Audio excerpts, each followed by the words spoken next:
O bolo mexe, mexe, deixa no ponto, quebra a cabeça, deixa que eu monto uma bela história, deixa que eu conto.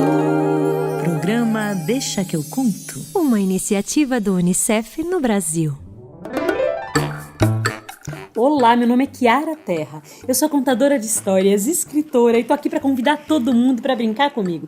Então chama sua mãe, seu pai, seu irmão, sua avó, até o cachorro, se ele estiver por aí ele é muito bem-vindo. Agora se tem alguém que tá longe, você tá com saudades, aí a gente brinca e depois você conta tudinho pra pessoa. Quem sabe ela não ouve o programa do lado de lá, da casa dela e depois vocês conversam. Pois hoje a gente vai ouvir uma intrigante história sobre 3 fios dourados do cabelo do diabo. Depois a gente vai fazer uma conversa, homenagem a nossos vizinhos e eu vou contar da maravilhosa vizinha da minha avó. E quem vem visitar a gente é a Vanelli, que vai contar sobre como era a sua avó. Por fim, receberemos outra visita muito maravilhosa. Ela, Olivia, aquela menina que quando fala, o mundo fica mais bonito. Ah, vem ouvir esse programa, tá bonito demais. Churu, tchu, se a gente não pode sair, as palavras podem. Churu, tchu, se a gente não pode sair, as histórias podem. Se a gente não pode sair, as histórias podem. A fabulosa história do menino dos 3 fios de cabelo de ouro do diabo. Era uma vez um rei muito poderoso, muito importante, que queria tudo pra ele. Um rei que dizia que não queria deixar de ser rei nunca. Por isso não teve filhos, não teve filhas, não se relacionava com a família, não queria saber de ninguém. Ele dizia, eu vou viver pra sempre, todo o poder será meu. Só que corria boca miúda naquele reino que havia uma profecia que dizia o seguinte: ia nascer um bebezinho com uma forma de coroa na bunda. Sabe aquelas manchinhas de nascença? Então, ia nascer uma manchinha de nascença que era uma coroa na bunda do menino que ia se tornar o novo rei. Ah, quando o rei ouviu isso, ele começou a fiscalizar o bumbum de todos os bebês que nasciam. Nascia uma criança, pimba, lá tava o rei para abrir a fralda e ver se tinha coroinha na bunda. Só que parecia que a profecia não ia ser verdade, porque nunca nascia essa criança. Até que um belo dia, na casa de um camponês muito pobrezinho, nasceu o tal menino com a coroazinha na bunda. Pois o rei ficou tão desesperado que pegou aquela criança, correu dali para encontrar um rio. Quando ele chegou na beira do rio, ele pegou uma caixa, colocou o menino dentro da caixa e jogou o bebezinho no rio. Ai, que coisa triste. Essa história, essa parte eu não gosto nem de contar. Quem já viveu uma coisa triste, levanta a mão. Quem viveu 2? Quem viveu uma que não queria ter vivido? Ai, que tristeza. Só que aquele menino era mesmo muito sortudo, porque quando ele estava dentro da caixa, que a água começou a molhar o menino, ele começou a chorar. E nessa hora ele estava passando perto de um moinho. Moinho é uma máquina muito antiga que usa a força da água para moer o trigo. E esse moinho ficava do lado de uma mercearia. O dono da mercearia e sua mulher sempre quiseram ter filhos, mas não conseguiam. Quando eles ouviram ali perto do moinho um chorinho de bebê, eles correram para a beira do rio, salvaram o menino e ficaram achando que aquilo era um presente da vida para eles. Ah, vamos criar esse menino como nosso filho. Ai, marido, tô tão emocionada. E assim foi feito, pois o menino cresceu bonito, forte, corajoso e de bom coração. E um belo dia, aquele velho rei que tinha se vestido de velhinha, jogado um certo menino na beira do rio, dentro de uma caixa, estava lá para comprar farinha. E aí, farinha vai, farinha vem, ele escutou a história de como o menino tinha sido encontrado. O homem da mercearia disse, veja só, rei, este foi o presente que a vida me deu. Quando ele contou, o rei percebeu que aquele era o menino que ele jogou na caixa e que da caixa ele jogou no rio. Ele disse, nossa, eu preciso fazer alguma coisa. Pediu um pedacinho de papel e escreveu assim: rainha, mate este homem porque ele é muito perigoso. Fechou o papelzinho, entregou para o menino e disse, por favor, entregue esse bilhete confidencial para a rainha. Pois o menino pegou o bilhete e falou, não, pode deixar, rei, uma missão tão importante eu vou levar sim. E levou. Pegou a marmitinha que a mãe fez, uma blusa de frio e foi. Só que o caminho até o reino era longo, então ele parou no meio da estrada, assim encontrou uma clareira na floresta e dormiu. Fez uma fogueira e bem naquela hora, quando ele adormeceu, passaram 3 assaltantes ali. Os assaltantes mexeram nas coisas dele, viram que ele não tinha nada de valor, mas encontraram o bilhete e falaram: já que a gente não vai conseguir nada de dinheiro aqui, pelo menos vamos brincar com esse menino. Substituíram o bilhete. Em vez de Rei, rainha, mate este menino urgentemente quando encontrar ler esse bilhete, substituíram por rainha, case esse menino com a princesa porque ele é uma beleza. E foi o que aconteceu. Quando ele chegou no reino, que a rainha abriu o bilhete, achou que era para casar aquele menino com a princesa. Eu não sei se vocês sabem, mas as princesas de verdade se casavam ainda criança, com homens muito velhos, os pais que escolhiam o casamento. E a tristeza era que o casamento quase nunca era por amor, era quase sempre por dinheiro. Vamos fazer de conta que a gente pode imaginar outra coisa. Vamos criar uma coisa que não existe. Naquele caso, vamos fazer de conta que o menino se apaixona pela princesa. E é feito o casamento. Sabe aquela hora do casamento que a pessoa fala assim: alguém tem alguma coisa contra esse casamento? Fale agora o cálice para sempre.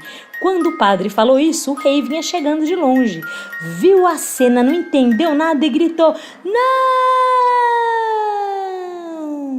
A princesa disse: por quê, papai? Você orientava que eu me casasse com ele no bilhete, eu o adorei. Você só casa com a minha filha quando me entregar 3 fios de cabelo dourado do diabo. Pois o menino muito corajoso disse: sim, rei, eu vou, vossa majestade. Onde fica a casa do diabo? Ali, depois daquele rio. Mas o menino não pensou 2 vezes, saiu correndo, foi para a beira do rio e encontrou o barqueiro. E disse: seu barqueiro, o senhor pode me levar? O barqueiro disse: posso, mas tenho um segredo. Eu não sei como deixar de ser barqueiro e só levo se você me contar como faço para sair daqui. Quem sabe isso é o diabo. E vou lhe avisando, se a água desse rio encostar em você, você estará morto, porque este é o rio da morte. Ai, nem respirava de medo. Mesmo assim ele foi, subiu no barco, ficou bem no meinho para nenhum pinguinho de água encostar nele.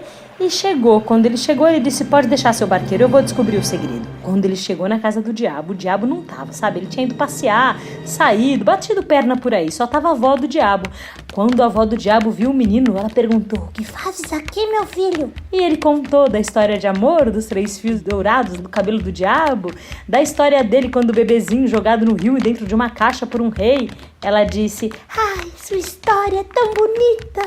Quanta coragem, quanto amor e quanta força, eu vou lhe ajudar. Agora se esconda, porque meu neto está chegando e ele não gosta de cheiro de pessoas. Ele acha logo que são franguinhos assados. Ele se escondeu, morrendo de medo, se tremendo todo. O diabo chegou e disse: ô, vó, tô sentindo cheiro de gente. Ela disse: não, meu filho, não é gente não, é que eu fiz coxinha pra você. Ah, vó, obrigado. Pois ele deitou no colo da avó depois de comer e dormiu. A avó estava fazendo um cafuné quando de repente... ai, vó, você puxou meu cabelo. Ela arrancou um fio de cabelo dourado do neto. Ô, meu filho, é que eu tava dormindo, sabe, sonhando com um barqueiro. E ele me perguntava como é que faz pra deixar de ser barqueiro. Aí eu puxava ele de um lado, ele me puxava do outro. Foi um sonho horrível. Ah, vó, você não sabe o segredo? Pra ele deixar de ser barqueiro, ele tem que entregar o remo pra uma pessoa. Pois o remo fica grudado, preso na mão da pessoa, a pessoa vira o próximo barqueiro, é isso. Ai, meu neto, agora da próxima vez que eu sonhar, vou contar pra ele. Isso, vó, conta sim. Agora me deixa dormir, vó, que eu tô cansado. Faz aquele cafuné gostoso que você sabe que eu gosto. Pois a avó foi fazendo mais um cafuné quando de repente... ai, vó, você puxou meu cabelo de novo. Ai, meu filho, desculpa, a avó sonhou que tava fazendo tricô. Ó, vó, vou deitar mais uma vez, mas deixa eu dormir, hein? Que coisa! E pronto, a avó puxou o 3º fio de cabelo do diabo, ele ficou muito, foi bravo, foi dormir na cama. E ela, com os 3 fios, chamou o menino, entregou dentro de uma caixinha bem pequena aqueles 3 fios dourados do cabelo do diabo como ouro. E antes de ir embora, ela entregou também um pequeno baú cheio de joias e pedras preciosas e disse: Isso, meu filho, é para recompensar o seu coração que é bonito. Agora pode ir. Vá até o amor. Ai, ai. E ele correu com aquele baúzinho, correu com o segredo do barqueiro e com os 3 fios de cabelo do diabo. Quando o barqueiro descobriu que era isso, o barqueiro falou: quer segurar o remo? Ele falou: não, seu barqueiro, muito obrigado. Quero só que o senhor me leve de volta. Então o barqueiro levou ele para o outro lado. Ele chegou, mostrou para todo mundo o tesouro, os 3 fios de cabelo e se casou com a princesa. O rei, um pouco contrariado, perguntou: Onde você achou? Esse tesouro tem mais? Ele disse: tem sim, vossa majestade, tem muito.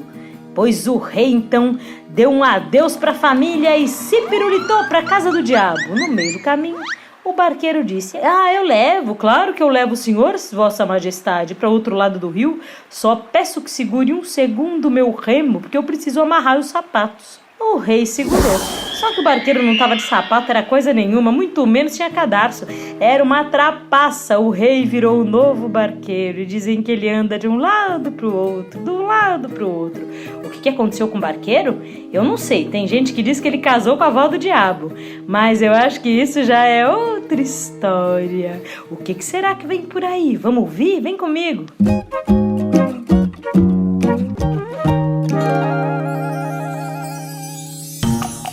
Ei, você tem vizinho ou vizinha? Assim, que mora na casa do lado, ou então que mora no prédio de cima, ou no apartamento de baixo, ou lá no final da rua. Um vizinho que você brincava quando não tinha pandemia, que você podia até ir na casa. Você tem? Não, você não tem? Mas será que sua mãe não tem uma vizinha amiga que às vezes faz bolo e vem trazer um pedaço pra ela? Eu tive muitos vizinhos incríveis. Eu tive a Luciana, eu tive a Ana, que era minha melhor amiga, e eu tinha também o Caio. O Caio era um menino de 4 anos, que na época da pandemia, quando não se podia nem passar perto uma pessoa da outra, a gente brincava pela janela. Na época da Páscoa, levei chocolate pra ele e ele me deu chocolate também. E a gente se escrevia pequenas cartas, bilhetes, desenhos e a gente brincava, mesmo estando tão pertinho e mesmo estando longe, porque não se podia abrir a porta para um brincar na casa do outro. O Caio foi morar em outro país e me deixou cheia de saudades. E isso me lembra uma vizinha da qual eu nunca mais pude esquecer, a vizinha da casa da minha avó, que tinha um canteiro enorme, cheio de plantas, e todas as vezes que alguém tinha algum problema, ou dor de cabeça, ou dor de barriga, ou tristeza profunda, ou dor de amor, lá vinha ela com um chazinho. Ela colhia como se fosse uma poção mágica aquelas plantas, colocava na água para esquentar e vinha com uma xícara milagrosa. Todas as vezes que a gente tomava os chazinhos da Dona Bá, o nosso coração se aquecia e a gente ficava tranquilo. Você já experimentou tomar chá de camomila antes de dormir? Um chá de camomila bem fraquinho, com uma boa bolacha, faz o coração ficar muito dorminhoco. As plantas, todas elas, são muito importantes. Existem algumas florestas no Brasil que são florestas que garantem que a vida continue planeta fora. Existe uma floresta muito importante chamada Floresta Amazônica. Nessa floresta chove muito e as folhas são enormes, as mangueiras são muito altas, as mangas são bem docinhas. Uma vez eu fui para essa floresta e eu entendi. Eram tantos tipos de cor verde diferentes, eram tantos formatos, tamanhos, jeitos, perfumes de tantas plantas e bichos. E um sempre ajudava o outro. Eu também conheci uma outra floresta chamada Mata Atlântica. Na Mata Atlântica, o que me encantou foi que, como numa família, cada planta ajuda um pouco a outra. A planta grande cresce primeiro e faz sombra para as plantas pequenas que nascem. Algumas não têm uma raiz forte, um tronco grosso, então elas vão crescendo, se enrolando nas amigas e ganhando altura. E assim, com muita mata, todo o chão fica preservado. E debaixo do chão existe um lençol. Como assim um lençol? Sim, um lençol de água. Toda gotinha de chuva que cai vai descendo pelas plantas, chega na terra e vai lá para o fundo da terra, num lençol d'água. Esse lençol fica guardado e protegido se a mata crescer forte, ficar bonita e proteger o canto dos rios, a beirinha deles, para que a água corra limpa e rápida da cachoeira para o rio, do rio pequeno para o rio grande e do rio grande para o mar.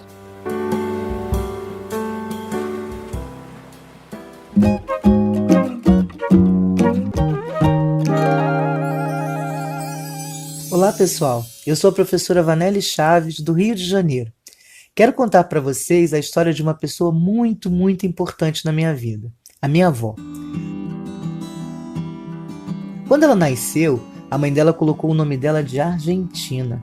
Quando ela cresceu, foi lá e trocou o nome dela por Elsa, porque ela achava esse nome mais bonito e estava na época na moda. Bem, minha avó me amava tanto, que ela conta que quando ela me viu pela primeira vez na maternidade, ela flutuou, andou nas nuvens. E aí ela foi para casa, plantou um pé de jabuticabas e eu fui comer jabuticabas desse pé quando eu tinha 15 anos de idade. Eu fui morar com a minha avó quando eu tinha 4 anos de idade. Bem, era para ter sido um momento muito triste por causa da separação dos meus pais. Mas não foi, porque minha avó me amava muito e me cobriu de todo o amor que vocês possam imaginar.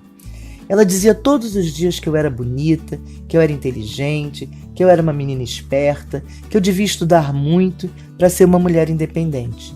Naquele tempo, a gente só entrava na escola com 7 anos e com 5 anos eu já sabia ler, pois vovó me colocou numa professora particular. Os livros não eram vendidos em livrarias, na pequena cidade em que eu nasci, e nem havia internet. Os vendedores de livros eles iam nas nossas casas para poder vender. Minha avó comprava todos os livros que ela podia, e a minha casa virou uma grande biblioteca. E lá, os meninos e meninas da rua vinham para pesquisar. As histórias eu ouvia em uma rádio vitrola, colorida, com discos de vinil. E eu acho que vocês não vão saber o que é isso não, hein? Nas férias a gente sempre viajava, e ela dizia, minha filha, você precisa estudar, arrumar bom trabalho, para que você possa viajar, para que você possa ser dona do seu nariz, independente. E aí, ela colocava o dedo na ponta do meu nariz e empurrava para cima. Minha avó cozinhava divinamente. Era a melhor cozinheira da região. Se fosse hoje, ela seria uma chefe. A família sempre se reunia em torno da mesa. E ali, eles faziam os quitutes, as coisas gostosas e contavam histórias antigas e engraçadas da família. E eu ficava ali, olhando. Eu queria ser igual às pessoas da minha família. Aos domingos a gente sempre almoçava juntos e minha avó arrumava aquela grande mesa onde todos nós ficávamos ali a tarde toda, novamente ouvindo histórias da família. Eu gosto tanto da história da minha família em torno da mesa que hoje, mesmo tendo uma casa pequena, eu tenho 10 mesas na minha casa. Eu acho que vocês vão rir disso, né?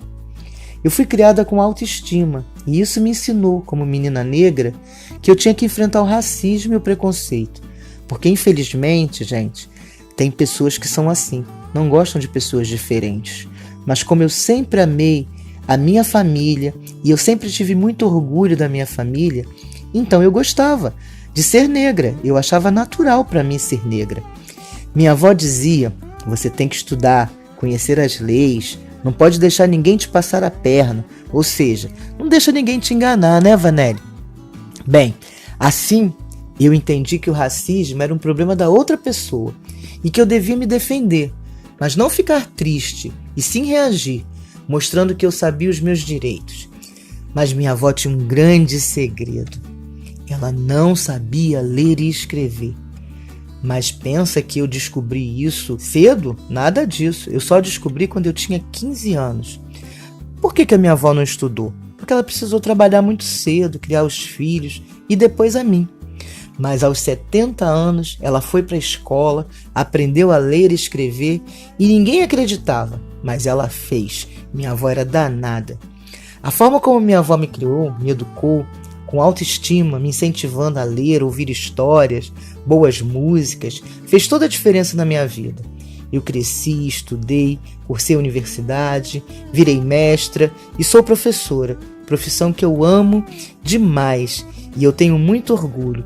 E Dona Elza toda vez fala assim: tenho orgulho da minha neta professora. Eu desejo que vocês tenham uma avó como a minha avó Elza, ou uma mãe, um pai, ou uma tia, ou qualquer pessoa que os ame tanto quanto a minha avó Elza me amou.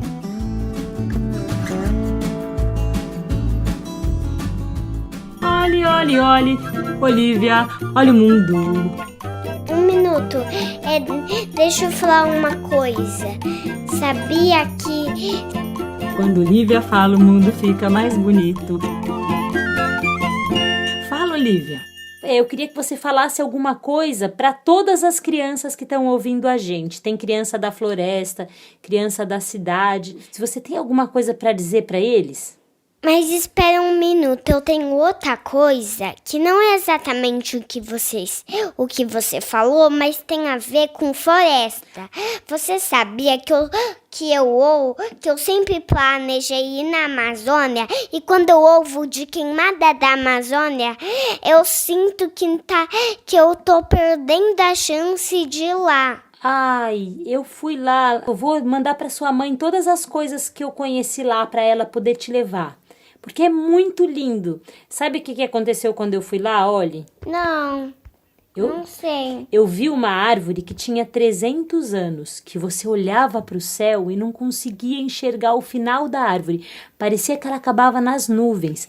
Ela era tão bonita e tão grande que eu fiquei tão emocionada que eu até chorei de alegria quando eu vi aquela árvore muito grande. A floresta amazônica... Eu sei essa árvore. Você sabe? Eu sei. Ela é a rainha das árvores. Eu pesquisei ela no meu livro de animais. É essa mesma. Esse lugar se chama Parque Estadual da Flona. É muito bonito.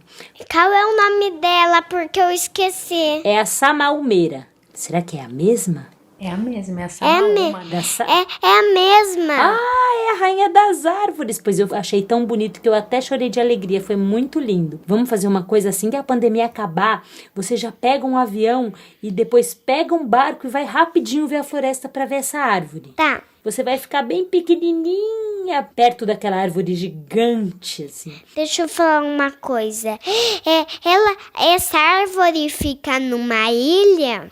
Ela fica num lugar que a gente só chega de barco. Você tem que ir até Belém, aí você pega um avião para um lugar chamado Alter do Chão, aí você pega um barco e chega num lugar que é pertinho da floresta.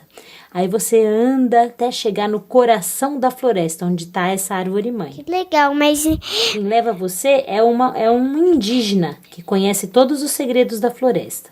Deixa eu falar uma coisa. Se eu não encontrar esse indígena, eu vou trazer bússola. Porque se eu não encontrar, se eu não encontrar o indígena, não vou encontrar a rainha das árvores. Então vou trazer bússola para se eu não encontrar esse índio, tá bom? Tá bom, combinado. Eu acho que com a bússola você chega lá.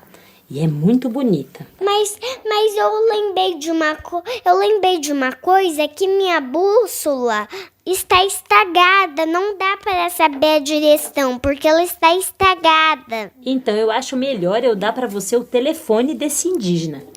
Porque eles têm uma casa que fica bem na entradinha da floresta. E essa casa fica preparada para as pessoas que querem conhecer a floresta. Aí eles mostram como os indígenas faziam um brinco com as flores. Tem algumas plantas que geram perfumes muito raros. Nossa, que legal! Você ia adorar, olha, tem um barco que anda perto das Vitórias Régias gigantes. Eu até pesquisei Vitória Régia. E uma coisa, ela é tão grande que dá pra caber uma pessoa. pessoa. Então eu acho que você vai amar a floresta amazônica. Acho que vai ter que ser talvez a primeira viagem de vocês quando terminar logo essa pandemia. Nossa, eu nunca viajei, só na Minas eu viajei. Ah, então tá na hora de você ir pra floresta, porque é uma viagem muito linda, muito gostosa de fazer, assim. Nossa, que legal! Eu vou trazer o binóculo para ver de longe se tá vindo um perigo ou um inimigo. Combinado. Ou um amigo, tá bom? Tá bom. Na floresta, se a gente tomar cuidado, olhar pro chão, olhar onde pisa e não pisar em nenhuma cobra, não pisar em nenhum bicho, dificilmente tem perigo. Então é só você andar bem devagarzinho, assim, olhando, prestando bastante atenção. Talvez até um bicho preguiça venha te visitar na floresta. Ele vai vir bem lentinho, achando que eu sou um preguiça, porque eu vou andar tão devagar que vou parecer um preguiça. Eu acho que sim. Ele vai falar, olha, tem uma filhote de preguiça andando por aqui. Aí quando ele chegar bem perto de você, ele vai perceber que é uma menina. E tem as árvores que metade delas está dentro do rio e metade delas está fora do rio. Parece uma cena de filme, olha, parece uma cena mágica. É muito bonito. Nossa, eu já tô imaginando todas essas coisas na minha cabeça. Ai, que bom que eu deixei você com bastante vontade de ir pra floresta. Pra aí sua mãe te leva e vai ser uma viagem muito deliciosa. E eu vou levar uma mala com água e comida. É claro, senão vou morrer de fome. Se eu ver uma frutinha, pego ela da árvore e como. Quando Lívia fala, o mundo fica mais bonito.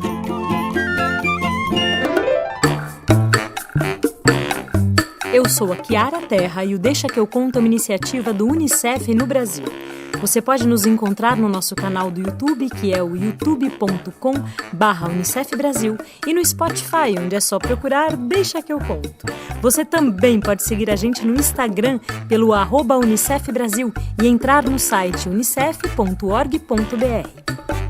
Esse programa é uma criação de conteúdo, redação, locução e produção Kiara Terra. Sim, eu mesma! A direção musical fica por conta da Ângela Coutri. A edição e a direção do programa são assinados por Emerson Coelho e a sonorização das narrativas por Guilherme Destro. A iniciativa Deixa que eu conto, do Unicef no Brasil, está alinhada à Base Nacional Comum Curricular na etapa da educação infantil. Esse programa contemplou os direitos de aprendizagem, brincar, expressar, conviver e participar, e os campos de experiências, o eu, o outro e o nós, escuta, fala, pensamento e imaginação, espaços, tempos, quantidades, relações e transformações, e corpos, gestos e movimentos. O bolo mexe, mexe, deixa no ponto, quebra a cabeça, deixa que eu monto uma bela história, deixa que eu conto. Programa Deixa que eu conto. Uma iniciativa do Unicef no Brasil.